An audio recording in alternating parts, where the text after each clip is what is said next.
यहाँ पर आपको एक वाक्य के लिए प्रश्न पूछा जा सकता है कि कवि किस पर शासन करता है? तो समय पर कवि शासन करता है। अहंकार क्या है? प्रगति पथ पर रोड़ा है, यानी उसकी प्रगति नहीं हो सकती जिसमें अहम भाव आ जाता है। क्या वो अपनी कल्पना से माता को भी बना सकता है? फिर वो कहती है कि चाहे वो माता को बनाए या ना बनाए, लेकिन मैं उसकी माता ही रहूंगी।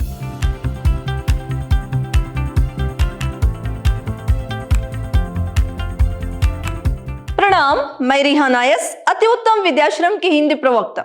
मेरे द्वितीय पीयूसी के जितने भी विद्यार्थी हैं, आज मैं आपको जो आपके लिए हिंदी साहित्य गौरव है उसका जो यानी तृतीय सोपान है, जिसमें एकांकी है। अभी आपके लिए पहली एकांकी सूखी डाली थी, तो दूसरी जो एकांकी है प्रतिशोध, इसके बारे में आज मैं आपको जानकारी दूंगी। इस एकांकी को डॉक्टर रामकुमार वर्मा जी ने लिखा है। पहले हम डॉक्टर रामकुमार वर्मा जी के बारे में संक्षिप्त में जानेंगे। डॉक्टर रामकुमार वर्मा जी, इनका जन्म 15 दिसंबर 1905 में 5 ईस्वी में हुआ था और इनकी जो मृत्यु है वो 5 अक्टूबर 1990 में, यानी 5 अक्टूबर 1990 में इनकी मृत्यु हुई थी। इनकी जो प्रमुख रचनाएं हैं, प्रमुख एकांकी जो है इस प्रकार है। चारुमित्रा, दीपदान, रिमझिम, ध्रुवतारा आदि इनकी प्रमुख रचनाएं हैं, प्रमुख एकांकी संग्रह है। जो आपके लिए प्रतिशोध एकांकी है, ये एक संस्कृत की एकांकी है। ये एकांकी जो संस्कृत के महाकवि जो हैं भारवी, उनकी आत्मकथा है, उन्हीं की जीवनी है जो आपके लिए एकांकी है। इसमें जो ये एकांकी है वो अभिनय है। ये एक रंग संकेतों में अभिनय संबंधी पर्याप्त सूचनाएं देती है। ये एकांकी जो है आपके लिए अभिनय है, यानी वातावरण, देश काल, परिस्थिति एवं पात्रों के व्यक्तित्व का पर्याप्त ध्यान रखते हुए यहाँ पर भाषा शैली का प्रयोग किया गया है। जो कथापोकथन होता है, रामकुमार वर्मा जी ने उनको इतनी अच्छी तरह से संवाद, पात्रों के संवाद को यहाँ पर लिखा है। जो सामाजिक समस्याओं से प्रभावित एकांकी की भाषा दैनिक बोलचाली भाषा है। इसकी भाषा दैनिक बोलचाली भाषा है। और जो इन्हीं पौराणिक एकांकी की भाषा सांस्कृतिक चेतना से ओतप्रोत होने के कारण तत्सम प्रधान है। इसमें तत्सम क्या है? प्रधान है। डॉक्टर रामकुमार वर्मा जी की प्रसिद्ध सांस्कृतिक एकांकी प्रतिशोध जो है, इसका कथानक संस्कृत के महाकवि भारवी के जीवन से संबंधित है। भारवी के जीवन से ये जो है कथा संबंध रखती है, उनके जीवन से। देखिए, पहले हम यहाँ पर जो आपके लिए प्रतिशोध है, प्रतिशोध जो है आपके लिए उस नाटक के, उस एकांकी के अंतर्गत जो भी पात्र आते हैं उनके बारे में पहले हम जानेंगे।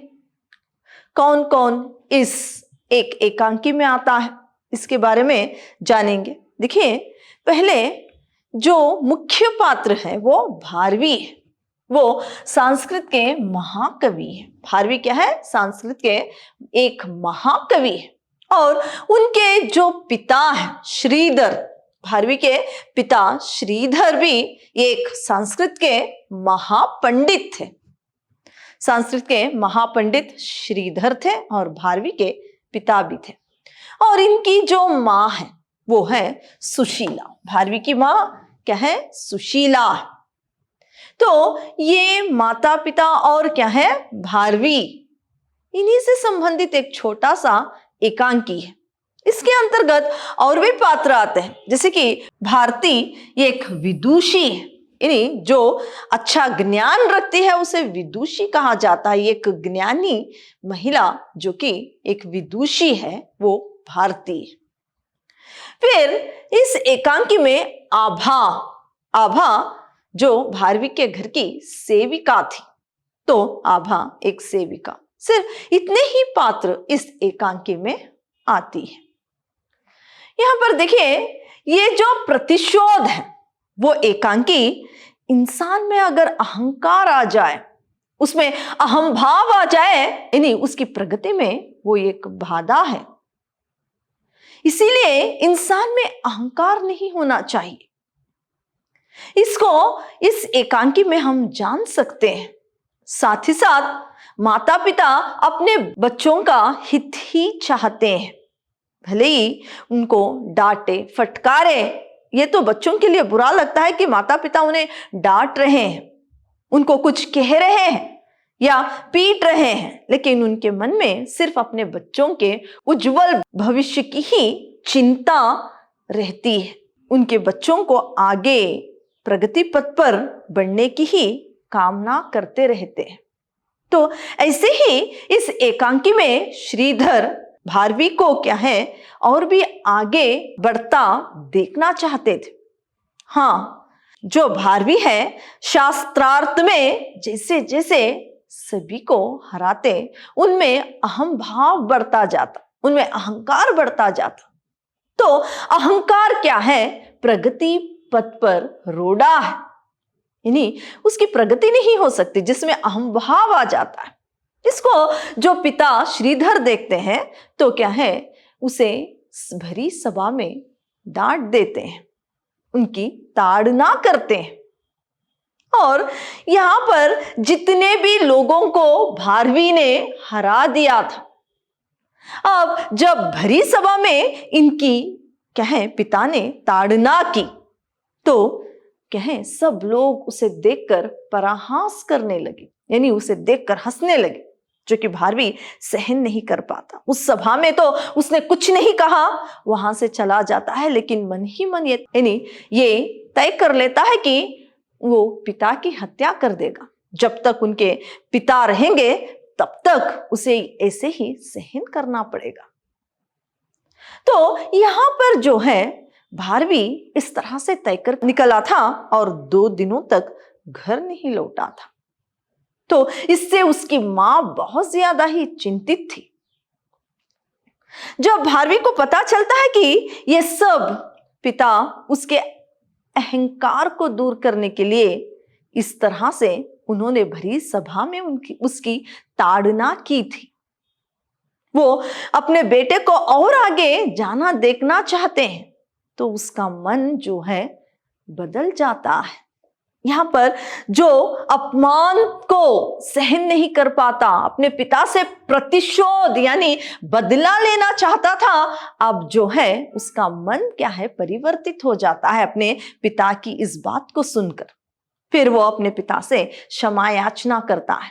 फिर क्या है, अपने पिता से जब क्षमा याचना करके उनसे कुछ दंड मांगता है, लेकिन पहले तो यहाँ पर श्रीधर उसे दंड देने के लिए इनकार करते हैं। यहाँ पर जब भारवी बार बार आग्रह करता है दंड के लिए, नहीं तो वो आत्महत्या कर लेगा, इस तरह से कहता है, तो श्रीधर उसे क्या है, दंड देते हैं, यानी ससुराल में जाकर रहे और वहां पर झूठन पर अपना गुजारा करे, क्योंकि झूठन खाने से अहम भाव मिट जाता है, अहंकार मिट जाता है। तो यहां पर जो अहंकार मिटाने के लिए पिता ने इसमें भी अपने पुत्र का हित को ही देखा। फिर जब वो ससुराल में जाकर रहते हैं, झूठन पर अपना गुजारा करते हैं, तो क्या है, उनका अहंकार यहां पर मिट जाता है। फिर क्या है, भारवी ने किरातार्जुनीयम जो महाकाव्य है इसकी रचना की और वो क्या है, संस्कृत के महाकवि बन गए। देखिए यहां पर जो है, मिट्टी आग में तपकर ही सोना क्या है, उसमें यानी आग पर तपकर ही सोने में जो चमक आती है, इसी तरह यहां पर दंड को पाकर भारवी क्या है पूरी दुनिया में प्रसिद्ध हो गए। तो एकांकी जो है आपकी इस तरह से अब शुरू होती है। भारवी की मां जो सुशीला है वो व्याकुल है। उनके पिता जो है संस्कृत के कुछ श्लोक उन्हें कह रहे हैं और उनसे उस श्लोकों के अर्थ के बारे में भी बता रहे हैं, लेकिन मां का ध्यान उसे सुनने में नहीं है, यानी सुशीला का जो ध्यान है उसमें नहीं है। अभी यहां पर श्रीधर कहते हैं कि तुम यहां पर ध्यान दो, तुम सुन रही हो ना। तो यहां पर मां कहती है, नहीं सुशीला कहती है कि हाँ मैं सुन रही हूं, लेकिन भारवी यहां पर उसके मन में उसका जो 2 दिन से बेटा नहीं आया था भारवी, उसी की चिंता उसके मन में है। वो कहते हैं कि मगर हाँ मैं जो भी आप कह रहे हैं, जो भी श्लोक कह रहे हैं मैं उसे सुन रही हूं, लेकिन भारवी मेरा बेटा कभी ऐसे 2 दिन हो गए हैं अभी तक नहीं लौटा, ऐसे कभी नहीं हुआ था। आज 2 दिन हो गए हैं फिर भी भारवी घर नहीं लौटा है। फिर यहां पर सुशीला को श्रीधर समझाने की कोशिश करते हैं। वो कहते हैं कि भारवी एक महाकवि है और कवि जो है समय पर शासन करता है। देखिए यहां पर आपको एक वाक्य के लिए प्रश्न पूछा जा सकता है कि कवि किस पर शासन करता है, तो समय पर कवि शासन करता है। तो भारवी जो है वो एक महाकवि था, वो समय पर, यानी ये बता रहे हैं कि कवि जो है समय पर शासन करता है। तो यहां पर मां कहती है वो तो ठीक है, लेकिन मेरा पुत्र जो है अभी तक घर नहीं लौटा है। फिर से उसी दुख में वो कहती है। फिर श्रीधर उसे समझाते हुए कहते हैं भारवी क्या है उपनिषदों से ज्यादा बढ़कर हो गया है, वो आ जाएगा। लेकिन मां यहां पर उसे मानने के लिए तैयार नहीं है। उसे तो सिर्फ अपने बेटे भारवी को देखना है। फिर वो अपनी यानी भारवी की चिंता में डूब जाती है। तो यहां पर श्रीधर कहते हैं कि हाँ पुत्र के लिए उपनिषदों को छोड़ दो, सबको त्याग दो, तुम अकेली ही इस संसार में माता हो और अकेला ही एक पुत्र भारवी है। यहां पर सुशीला कहती है कि हाँ मेरा हृदय तो मां का हृदय है, मेरा बेटा 2 दिन से घर नहीं लौटा तो क्या है मैं उसी चिंता में हूं। देखिए भारवी की जो मां है उसे श्रीधर समझाने की कोशिश कर रहे हैं, लेकिन मां जो है भारवी ना आने की वजह से बहुत ही चिंतित है। यहाँ पर श्रीधर जब कहते हैं कि भारवी एक महाकवि है, वो क्या है समय पर शासन करता है, तो यहाँ पर मां कहती है कि हाँ वो कवि बनकर अब क्या मेरा पुत्र नहीं रहा। तो यहाँ पर श्रीधर कहते हैं कि हाँ वो तो तुम्हारा पुत्र है, लेकिन वो क्या है, यानी यहाँ पर वो कहते हैं कि वो संसार का जनक भी है, ना जाने अपनी कल्पनाओं से कितने संसारों का निर्माण करता है। देखिए पिता इस तरह से जब कहते हैं, फिर सुशीला कहती है कि क्या वो अपनी कल्पना से माता को भी बना सकता है। फिर वो कहती है कि चाहे वो माता को बनाए या ना बनाए, लेकिन मैं उसकी माता ही रहूंगी। तो श्रीधर कहते हैं कि हाँ तुम ही उसकी माता हो। इस तरह से फिर उसे समझाते हैं किसी दिन यानी शास्त्रार्थ करके देख लेना कि तुम ही उसकी मां हो। फिर वो कहते हैं कि अब भारवी बच्चा नहीं रहा, वो शिशु नहीं रहा, किसी कवि गोष्ठी में बैठकर क्या है वो आनंद ले रहा होगा, वो वापस आ जाएगा। तुम क्या है अपने मन को शांत रखो। लेकिन यहां पर सुशीला क्या है फिर भी शांत नहीं होती, वो व्याकुल ही रहती है। फिर श्रीधर कहते हैं कि ना तुम अपने मन को शांत रख सकती हो, ना मुझे शांति से रहने दोगी। फिर इन दोनों में फिर से अपने बेटे को लेकर यानी भारवी को लेकर बातें होती है। यहाँ पर जो श्रीधर है कुछ भी उसे वहां पर कहे, लेकिन वो शांत नहीं होती, बल्कि उसका हृदय जो माता का हृदय है अपने पुत्र के प्रति चिंता में ही लगा रहता है। तो फिर श्रीधर कहते हैं कि भारवी भारवी भारवी, सिर्फ तुम्हें भारवी ही सोचता है क्या है? वो आ जाएगा, किसी कवि गोष्ठी में रहा होगा, वो आ जाएगा, लेकिन तुम नहीं मानोगी। तुम भी मूर्ख हो और तुम्हारा पुत्र भी मूर्ख है।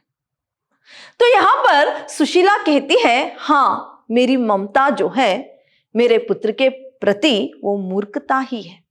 हाँ मैं मूर्ख हूं, और अगर मेरी ममता मेरे पुत्र के प्रति मूर्खता है तो हाँ मैं मूर्ख हूं। फिर वो कहती है कि मैं कैसे आपको समझाऊं, 2 दिनों से मेरा बेटा घर नहीं लौटा है। फिर वो इस तरह से व्याकुल हो जाती है। फिर कहती है कि क्या आपने ही तो घर ना आने के लिए उसे रोका है, आपने ही तो कुछ उसे नहीं कहा है। तो श्रीधर कहते हैं कि कभी मैंने उसे रोका है? क्या मैं उसे घर ना आने के लिए रोक सकता हूं? तो यहां पर सुशीला कहती है, हाँ पिता चाहे तो कुछ भी कर सकता है। वो उसे अपने परिवार से निर्वासित कर सकता है, अपने समुदाय से निर्वासित कर सकता है, और उसे अपने समाज से निर्वासित कर सकता है। यानी पिता चाहे तो ये सब कुछ कर सकता है। तब श्रीधर कहते हैं कि हाँ उसे पिता चाहे तो निर्वासित कर सकता है, लेकिन अपने मन से कभी भी उसे निर्वासित नहीं कर सकता, अपने मन से उसे कभी अलग नहीं कर सकता। फिर वो कहते हैं कि अगर पुत्र अन्यायी हो और क्या है वो बुरे रास्ते पर चलता हो तो जरूर यानी तो हाँ पिता उसे निर्वासित कर सकता है। अगर वो अन्याय के रास्ते पर चलता हो और क्या है गलत रास्ते पर चलता हो या किसी पर अत्याचार करता हो, उस वक्त हाँ पिता उसे निर्वासित कर सकता है। इस तरह से श्रीधर जो है सुशीला से कहते हैं। फिर इस बात को सुनकर सुशीला कहती है कि अपने बेटे के चिंता में डूबते हुए तो आपने ही उसे घर आने के लिए रोक रखा है। तो यहां पर श्रीधर कहते हैं कि मैंने कभी उसे नहीं रोका, लेकिन उसने मेरी बात का उल्टा अर्थ निकाल लिया, तो इसमें मैं क्या कर सकता हूं। यहां पर जो मां है अपने इन्हीं पति के साथ अपना पुत्र जो वापस नहीं आया, इस पर व्याकुल होकर उनसे कुछ बातें कर रही थी। उसे पता चलता है कि हाँ पिता ने उसे ऐसी कुछ बात कही है जो कि उसका अर्थ भारवी ने उल्टे ले लिया है, इस वजह से वो घर नहीं आया है।